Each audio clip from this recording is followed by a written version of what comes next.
Turejee kwenye siku ya wanawake duniani. Kwa nini wameiweka hii siku ya wanawake duniani?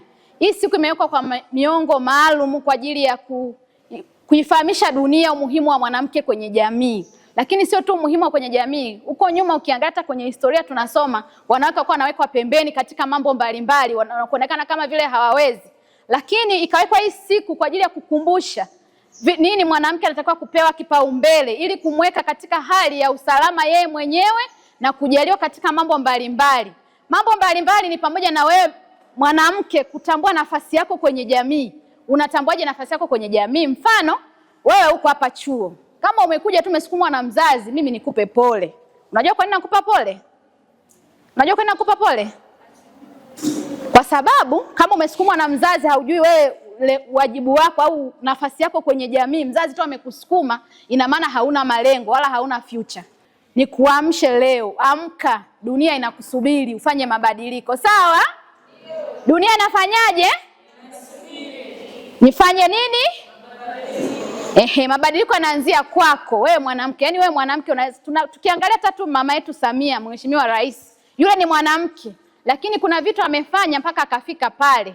Aliweka bidii, aliweka nidhamu, ameweka jitihada. Leo umejifunza tu kushona tu labda kipindo tu kimoja ukasema umekamilika. Hapana. Kila siku ni hatua ya kuongeza hatua nyingine. Si sawa?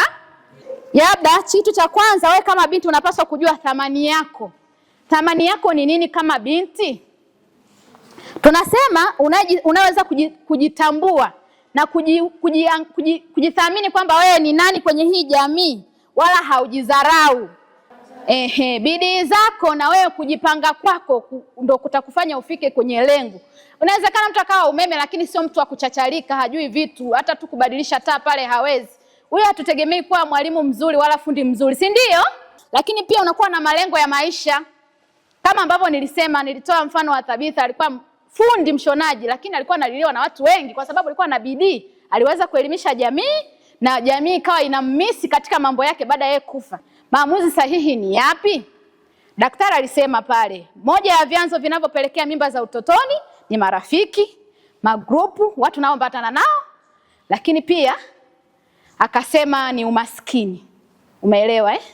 Lakini umaskini usikufanye wewe ukafanya maamuzi ambayo sio sahihi. Unajua kwa nini?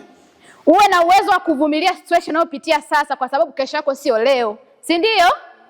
Kwa hiyo unapaswa kuzingatia leo yako kwa kuifanyia bidii leo, ukiwa wewe ndio mkombozi wa walioko nyuma yako. Si ndio? Hayo ni maamuzi unaamua wewe kutoka ndani. Mimi kuanzia leo kama darasani kwa na fail, niweke bidii niongeze muda wa kusoma. Kama nilikuwa nasoma risali moja nisome masaa mangapi? Kama mawili niongeze. Unaona ukitoa test una fail unaongeza muda gani?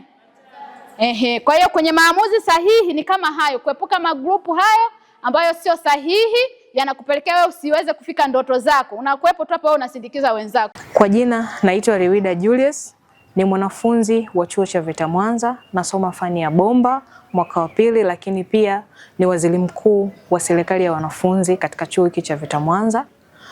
Napenda kuzungumzia kwamba masuala ya ufundi yana faida gani kwetu sisi wanawake. Masuala ya ufundi kwetu sisi ya wanawake yana faida mbalimbali. Cha kwanza, yanatutengenezea kujiamini. Cha pili, yanatutengenezea kujithamini. Cha tatu, yanatutengenezea ujasiri wa kwamba kila jambo linawezekana na kuona kila kitu kinawezekana kwetu sisi wanawake. Yanatutengenezea kujiajiri ama kuajiriwa. Yanatutengenezea fursa mbalimbali ndani na nje ya chuo, hata nje ya sehemu zingine huko, kwa sababu kuna viwanda mbalimbali, kuna makampuni mbalimbali ambayo yanaweza kutusaidia sisi kama wanafunzi au kama sisi kama mafundi kuweza kupata ajira, kuweza kupata kipato, kujiingizia kipato, kuweza kujiongezea kiuchumi, tukawa vizuri, kwa sababu ufundi si kwa wanaume tu, hata kwa wanawake. Wanawake sisi tunaweza. Tuna mafundi ujenzi, tuna mafundi bomba, tuna mafundi umeme ambao ni wanawake. Na licha tu ya hivyo kuwathamini wanawake, katika chuo chetu tuna uongozi. Leo ni siku ya wanawake, lazima nizungumzie uongozi wa serikali ya wanachuo. Tuna uongozi ambao ni wanawake. Rais wetu wa chuo, makamu wetu wa rais wa chuo ni mwanamke, waziri mkuu wa chuo ni mwanamke. Kwa hiyo sisi wanawake tunaweza, na ndio maana hata mimi nimevutiwa kuja kusoma ufundi katika ufundi wangu wa bomba, kwa sababu ninaweza. hakuna ninachoshindwa, na uwezo wa kufanya kazi mbalimbali na fani zetu zinaenda zinajitegemea. Mimi kama fundi bomba namtegemea fundi ujenzi ili niweze, akishajenga nyumba, mimi fundi bomba naingia kuweka mitambo ya maji ili mtumiaji aweze kupata maji. Kwa hiyo tunaweza wanawake. Kwa jina naitwa Mwalimu Veronica Gabriel Mpinda, mwalimu wa ushonaji nguo VETA Mwanza. Katika darasa letu hili la ushonaji tuna madarasa mawili, level 1 na level 2. Pia tuna darasa la short course. Kwa hao wanafunzi mnaoona hapa ni wanafunzi wa short course ambao wanajifunza miezi 6. Na matumaini yetu kwamba mtu akishachukua ujuzi hapa ataweza kujiajiri vizuri na anaweza kufanya kazi vizuri. Kwa wale wa mwaka wa kwanza na wa pili au level 1 na level 2, wale wanaweza kuendelea zaidi na masomo mengine huko juu, na wanaweza kawa walimu na pia wanaweza kawa maengineer nini, kwa hiyo wanaweza kufanya kazi zao vizuri huko pia. Ila lengo la hawa wa short course ni kwenda kufanya kazi zao kwa kujiajiri wenyewe au kwenda kuajiriwa na watu wengine au viwandani.